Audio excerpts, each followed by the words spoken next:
Aí, gente, sempre que as coisas elas se tornam muito excessivos para um lado, movimentos surgem, né? Pensadores, pessoas começam a questionar o sistema. Será que é assim mesmo, né? Que o ser humano nasce rodeado de violências de muitas formas, né? Será que é dessa forma que é para ser feito? Será que não tem uma forma melhor? E aí, antes disso, né? A gente entende também que houve esse movimento de intensificação dos procedimentos com relação ao parto e nascimento. Né? Tem um documentário maravilhoso que eu super indico para vocês, inclusive está ali no material das referências bibliográficas como sugestão, que é assistir o Renascimento do Parto. Coloquem aqui uma mãozinha para mim. Quem já ouviu falar nesse documentário? Se vocês já tiverem assistido também, coloquem um ok aqui na aula, né, no chat, ou então na reação, para eu ver aqui. Quem já ouviu falar no documentário Renascimento do Parto? Gabriela. Quem já assistiu esse documentário? Quem já ouviu falar por aí? Lorene. Os três, são maravilhosos. Comecem pelo primeiro e vão escalando aí, que são realmente três documentários incríveis. Nesse momento, gente, Márcia, vale muito a pena. Hannah também. É muito, muito interessante, porque faz a gente pensar. Lorena assistiu enquanto estava grávida, maravilha. Faz a gente pensar em muitas coisas, né? E construir esse pensamento enquanto doulas, enquanto o que é que a gente deseja, né? Quer falar, Márcia? Pode ficar à vontade. Você levantou a mão. Deixa eu ver de novo o nome do documentário. O Renascimento do Parto. Ele está disponível no YouTube. Antes ele estava no Netflix, mas expirou lá o prazo, o tempo, né? E agora ele está no YouTube. Tem três.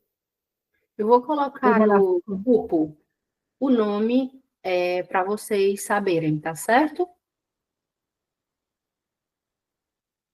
Então, gente, continuando, né? Então, a gente teve aí esse século XIX, XX, com muitos estudos, né, nos corpos femininos, com essa intensificação da questão dos partos e nascimento, com uma mudança de paradigma sobre o que significa parir, né, sobre parto normal, essa questão de dor, de medo, de que não é tão normal, será que da outra forma sem dor não seria mais respeitoso, não seria melhor, né? Tivemos também alguns movimentos vindos também dos Estados Unidos, né, a nível mundial, como, por exemplo, o Fordismo, que deu aquela ideia de linha de produção.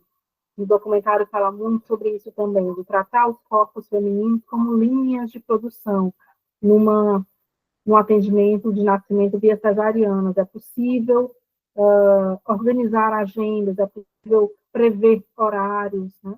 Então, se intensificou muito isso no Brasil. E aí começou a surgir pessoas pensando, não só no Brasil, no mundo inteiro, né?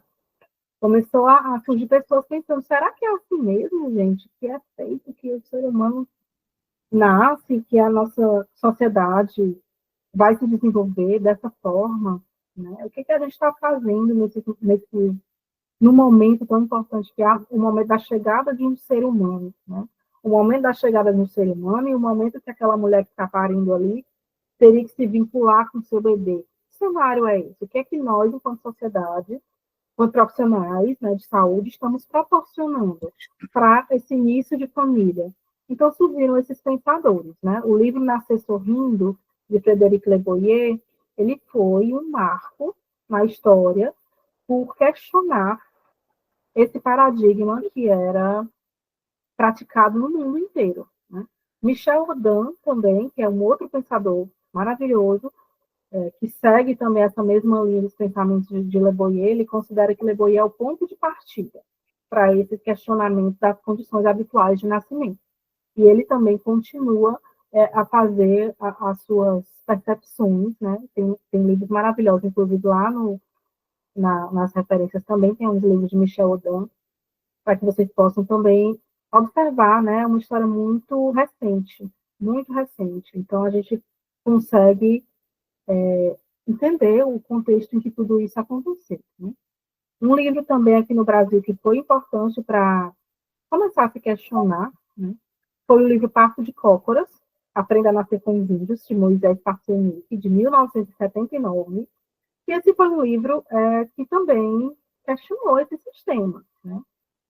Tem um livro que eu estou lendo, que é esse aqui, que eu também super recomendo para vocês, que está também lá na bibliografia, que é do Ricardo Jones, que ele comenta que enquanto ele era interno, né, residente no hospital, ele recebeu esse livro de um amigo para ler, Parto de Cócoras, Aprenda a Nascer com os Índios, e ele foi super rechaçado pelos colegas da turma, porque esse livro não era um livro digno de um obstetra ler.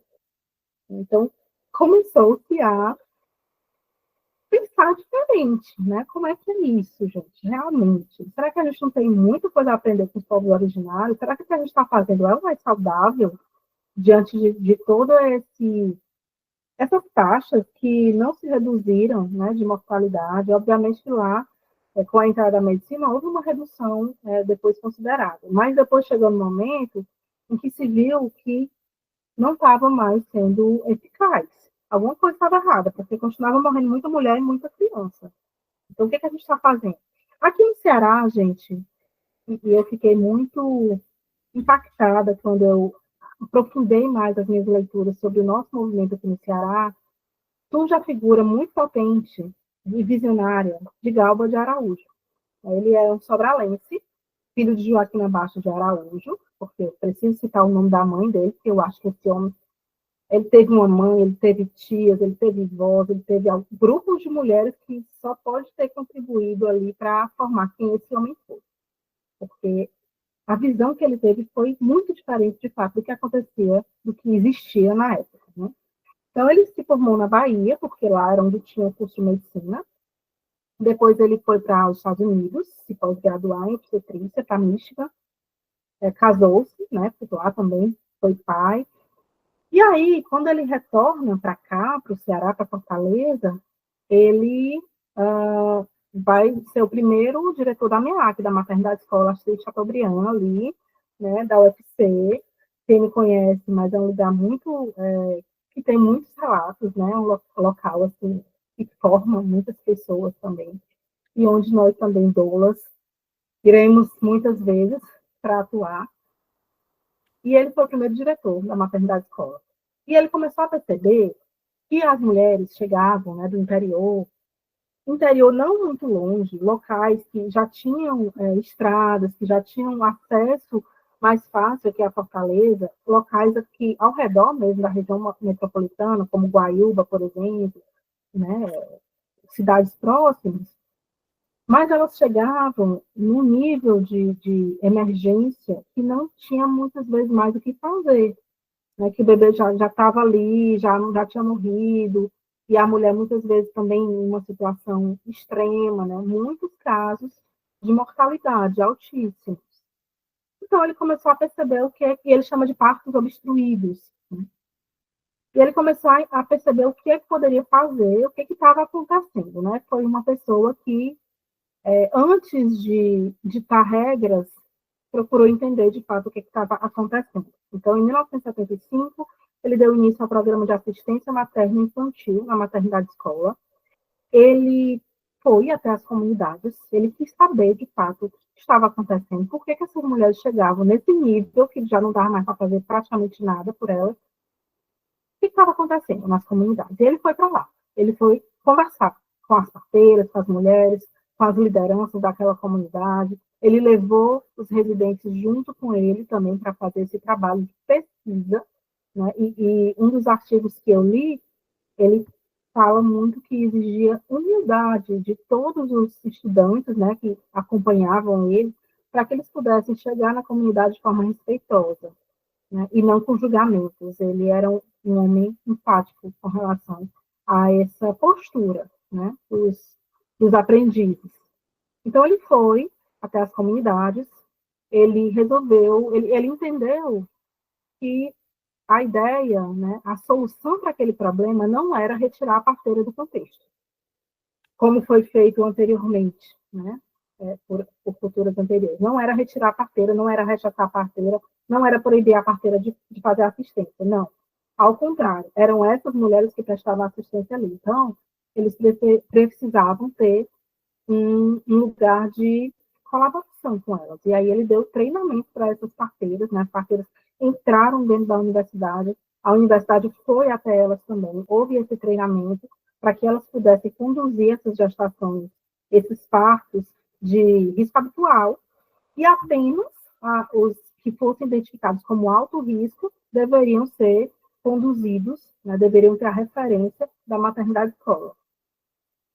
Muitas dessas mulheres, elas vinham, né, quando elas precisavam vir, a parteira vinha junto, a parteira entrava na universidade, né, existia essa colaboração de fato. E ele foi mais visionário ainda, né, não só pela questão da parceria com as parteiras, mas ele entendeu que o movimento a ser realizado precisava ser casas de parto. Naquela época, em 1975, ele criou muitas casas de parto nas comunidades. A leitura do artigo mostra que existia ali um local muito simples, que tinha apenas o alicerce. Ele convocava os maridos e os comerciantes ali do lugar para que doassem material e rede. Fala que ele pedia rede, não maca, não dinheiro, né? Porque senão a galera não ia dar, mas rede o povo dava. E os homens da comunidade, os maridos, iam levantar essas paredes e formar as casas de parto. Existiram muitas casas de parto que eram gerenciadas pela comunidade, pelos líderes comunitários. Né? E lá, essas mulheres de risco habitual pariam, e as de alto risco, sim, eram referenciadas para vir parir na maternidade escola. Ele também observou a questão do parto de cócoras, né? Existem algumas relíquias também que falam, está lá no Museu do Parto, gente, na MEAC, quem quiser ir lá visitar, né, e ver mais sobre essa história. Um osso de baleia que as indígenas utilizavam, e elas sentavam nesse osso para ter o seu parto, né? Ele tinha interesse em saber o que eram essas relíquias, o que eram esses objetos da época ainda do descobrimento, né, da invasão do Brasil, na verdade. E ele criou também alguns instrumentos, né? A mesa de parto que ele criou era uma coisa que dava para as mulheres ficarem sentadas e não deitadas com as pernas levantadas para cima. Né? Então, ele foi construindo essa visão e treinando também seus aprendizes para terem essa assistência. Né? Muitos deles iam para essas casas de parto, atender as mulheres lá nas comunidades, e fazer um tipo de pré-natal, né, gente, porque não tinha ainda esse pré-natal estruturado que a gente tem hoje, mas eles iam dar uma assistência para essas pessoas nas suas próprias comunidades, nessas casas de parto. A maioria desses locais hoje, segundo consta no artigo, se tornaram maternidades nas comunidades, né, que foram desenvolvidas e se tornaram maternidade ou alguns centros de saúde. Tem alguém aqui que na Lagoa Redonda, ali na Messejana. Eu cheguei aí, depois que eu tomei conhecimento, faz uns 10 anos ou mais, lá na Lagoa Redonda tem um posto de saúde que chama Galba de Araújo. Lá era uma casa de parto dessas, né? Mas aí a gente conversou com uma pessoa lá da comunidade, na época, e ela disse que já fazia bastante tempo, ela tinha tomado conhecimento, inclusive, que havia sido uma casa de parto lá. Mas é como a Tami disse, alguns espaços não existem mais, né? E esse da Lagoa Redonda virou um posto de saúde, então ainda é referência para a comunidade, mas para um outro tipo de atendimento, né? E aí eu acho que a Tami, não sei se a Tami vai falar, mas acho que falou, agora eu não peguei minha informação toda, mas que lá na maternidade escola tem um museu, né? E aí é um museu aberto à visitação, o pessoal recentemente até tem dado uma movimentada nas redes sociais, vale a pena visitar esse museu. E eu queria só também reforçar que quase todos esses livros que a Tami falou tem aqui na nossa pequena biblioteca, né, aqui no espaço. Então, quando vocês vierem para o curso, a gente não disponibiliza para vocês levarem os livros, mas quando vocês estiverem aqui, se vocês quiserem folhear, alguém que quiser saber mais sobre isso, né, então a gente tem até essa edição aí de 1979, né, Aprender a Parir com os Índios, né. Então, vocês têm acesso a esse material aqui, quando vocês estiverem por aqui. Mila, a gente vai dar um intervalo? Que horas? Só me Então, eu estou dar. pensando, eu andei curiando aqui a tua aula, aí tem essas sementes do movimento, tem esse mais 2 slides, aí a gente entra na atuação da doula. Aí eu pensei de você fazer mais esses 2 slides e a gente fazer a pausa, né, para 10 minutinhos aqui, uma pausa bem rápida, só para a gente encerrar a gravação, iniciar a outra e vocês fazerem um xixizinho, beber uma água, viu? Eu pensei nesses 2 próximos slides, tudo bem para ti? Beleza, foi assim que eu tinha pensado. Eu queria só ver se eu estava dentro aí do tempo. Deu bem a metade aqui do tempo. Perfeito. Então, vamos continuando, gente. Esse trabalho do Dr. Galba, né, ele trouxe também algumas coisas muito interessantes, porque ele foi, de fato, um visionário, e ele criou um programa, né, ele teve essas ideias, e ele estruturou essas ideias num programa de assistência materna infantil. Então, isso trouxe um olhar para o estado do Ceará. O estado do Ceará está fazendo alguma coisa diferente do resto do mundo. Eles estão fazendo, tem aqui um projeto de piloto, uma coisa diferente, né? Uma coisa que está dando tendo um impacto muito grande na saúde, porque quando ele começou a colocar esse programa em prática, as taxas de mortalidade reduziram bastante, de fato. Então, chamou a atenção. Em 1985, houve uma conferência internacional aqui em Fortaleza. Infelizmente, né, como uma dessas coisas históricas, trágicas, ele não conseguiu participar desse momento. Ele faleceu alguns meses antes, mas ele foi homenageado. Né, e o seu trabalho ele foi colocado ali como um ponto principal, né, das discussões. E essa conferência, aqui em Fortaleza, em 1985, ela é considerada pela literatura um marco para as discussões sobre o parto e nascimento no Brasil e no mundo. Ela foi preparada pela Organização Pan-Americana de Saúde, pelos escritórios regionais da OMS, e a partir daí elaborou-se o que se chamou de Carta de Fortaleza, que ela deu origem a um documento da OMS, publicado posteriormente pela revista Lancet, que é esse próximo slide. Esse slide agora tem algumas fotos, né, para vocês darem uma olhada aí. Dr. Galba e seu grupo em 1982. Uma foto aí de uma casa de parto. Essas fotos são do Museu do Parto. Tem uma versão dele online também, gente, para vocês já darem uma olhadinha. Inclusive, Mila, vai ter um evento agora, esse mês. Sim, eu vi. Eu posso até colocar no grupo. Ah, legal. Pois é, eu fiquei sabendo. Parece Quero que é muito agora ir, porque eu 14, me se eu não me apaixonei por engano. essa história. Pois é. Tá Quando próxima. É nesse mês ainda. a gente tem acesso a essas informações, a gente se questiona como é que chegou o momento que Fortaleza deu para trás, né? Porque, assim, a gente tinha de tudo para ser um destaque na assistência ao parto e nascimento desde a década de 80, né? Mas, infelizmente, com a morte do Dr. Galba, nós não tivemos grandes pupilos e pupilas assim que conseguiram levar adiante a proposta dele, né? E aí foi um movimento que ficou mesmo aí adormecido e que só retomou depois do ano 2000, depois que teve essa parceria do Brasil com a JAICA. Aí é que com a JAICA eles foram reconhecer o trabalho do Dr. Galba, porque a gente mesmo nem tomou conhecimento disso, né? Então eu me questiono assim, às vezes me dá uma certa raiva. Por que que a gente perdeu esse tempo, né? E Fortaleza que tinha tudo para estar aí já, Fortaleza e o Ceará, né? De forma não só Fortaleza, mas o Ceará inteiro tinha tudo para ter caminhado e a gente já está bem adiante nessa história da humanização, né? Da violência obstétrica e nós estamos ainda seguimos engateando. Já melhorou bastante, né? Mas assim ainda é um desafio. E as casas de parto, né? Casas de parto. Quando eu vi, assim, que ele fez entender esse conceito da casa de parto, de que uma gestação de risco habitual não precisava da presença de um médico, poderia ser conduzida por uma parteira. Ele realmente era uma pessoa de outros tempos, assim. Sim. E aí continua, tá aqui essa imagem, gente, do documento oficial da OMS, Assistência ao Parto Normal, um guia prático. Esse guia prático, isso aqui, esse documento, ele foi parido nessa conferência de 1985, né, que traz aí todo esse trabalho do Dr. Galba.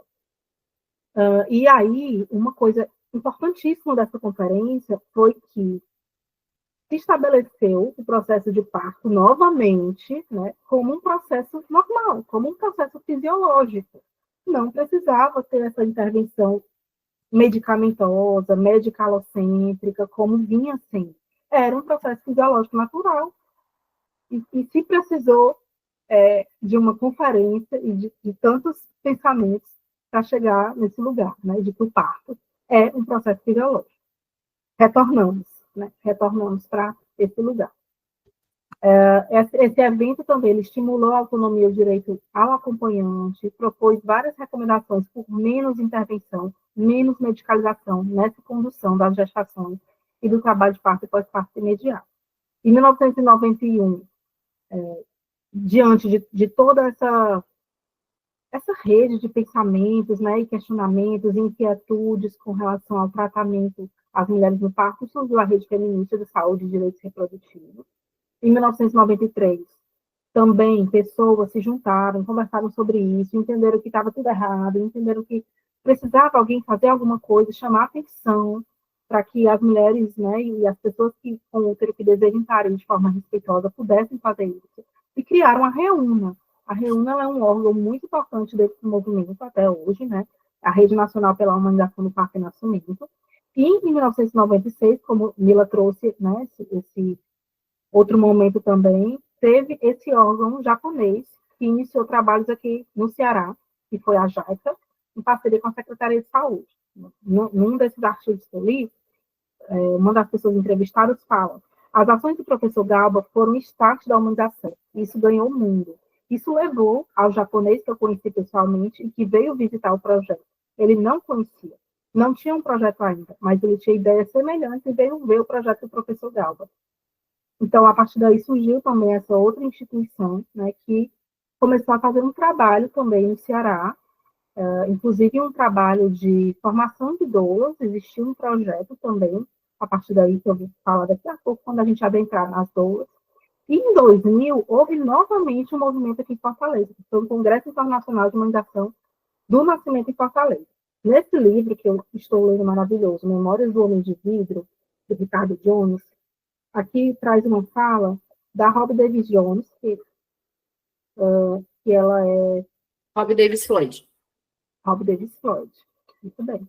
Uma das escritoras também muito influentes sobre essa mudança de paradigma no pensamento, e ela fala que conheceu o Rick no Congresso Internacional de Humanização do Nascimento em 2000, em Fortaleza, onde nós e todos os demais participantes pudemos presenciar o nascimento de um grande movimento internacional de resgate do parto e do nascimento.